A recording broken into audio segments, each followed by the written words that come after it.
নমস্কার নমস্কার বন্ধুরা, আমি চৈতালি আবার এসে গেছি আমার রান্নাঘরে নতুন একটা রেসিপি নিয়ে। আজকে কি রান্না করব দেখো।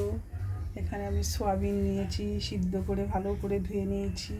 এখানে ডিম নিয়েছি, এখানে আলু, এখানে মশলা, জিরে গুঁড়ো, শুকনো লঙ্কা গুঁড়ো, এখানে পেঁয়াজ, আদা, রসুন বাটা, এখানে হলুদ, এখানে লবণ নিয়েছি। ডিম দিয়ে সয়াবিন দিয়ে রান্না করবো আজকে। কড়াইতে তেল দিয়ে দিলাম।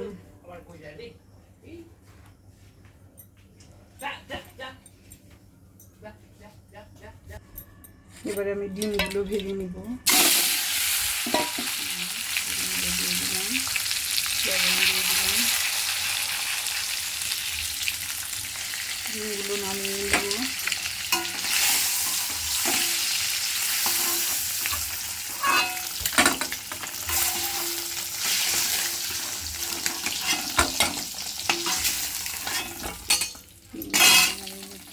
এবার জিরে তেজপাতা দিয়ে দিলাম, জিরে সাদা জিরে সম্বার।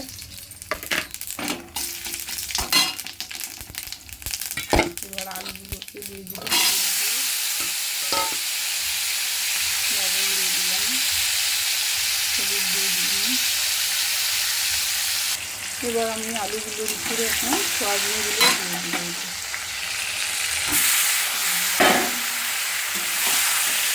তোমরা আলাদা ভেজে নিয়ে রাখতে পারো সয়াবিনগুলো, সব রকমভাবেই করা যায়।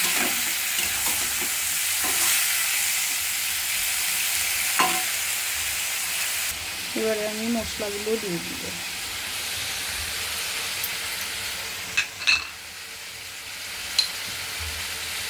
আর একটু লবণ দিয়ে দিব।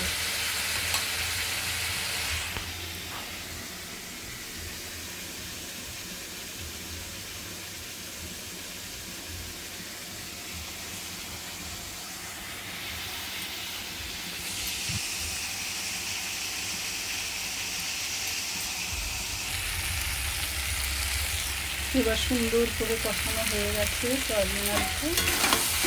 দেখো সুন্দর করে। এবারে কয়েকটা গোটা কাঁচা লঙ্কা দিয়ে দিলাম। এবারে ডিম ভাজাটা দিয়ে দিব। দিয়ে আর একটু মশলার সাথে নেড়ে দিলাম।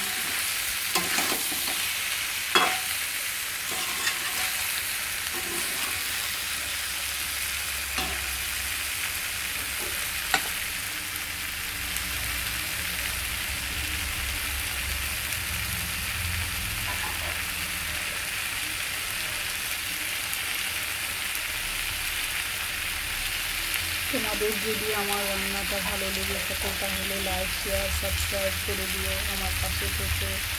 আমার অনেক নতুন নতুন বন্ধু হয়েছে, আত্মীয় হয়েছে, আমার ঘরে একজন সদস্য হয়েছে।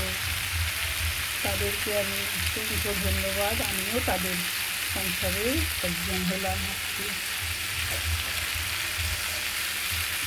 আমিও সবাইকে, আমাকে সবাই সাবস্ক্রাইব করে দিয়েছে, আমিও সবাইকে সাবস্ক্রাইব করে দিয়েছি।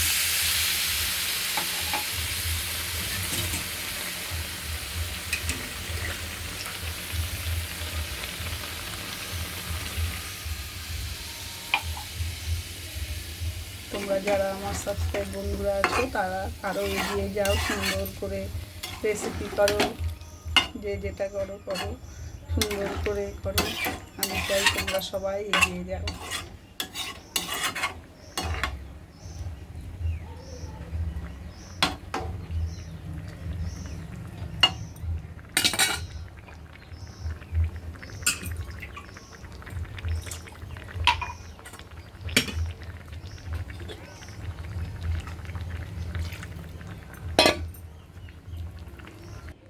আমার ডিম সোয়াবিনের রেসিপিটা হয়ে গেছে, আমি এখন নামিয়ে নেব।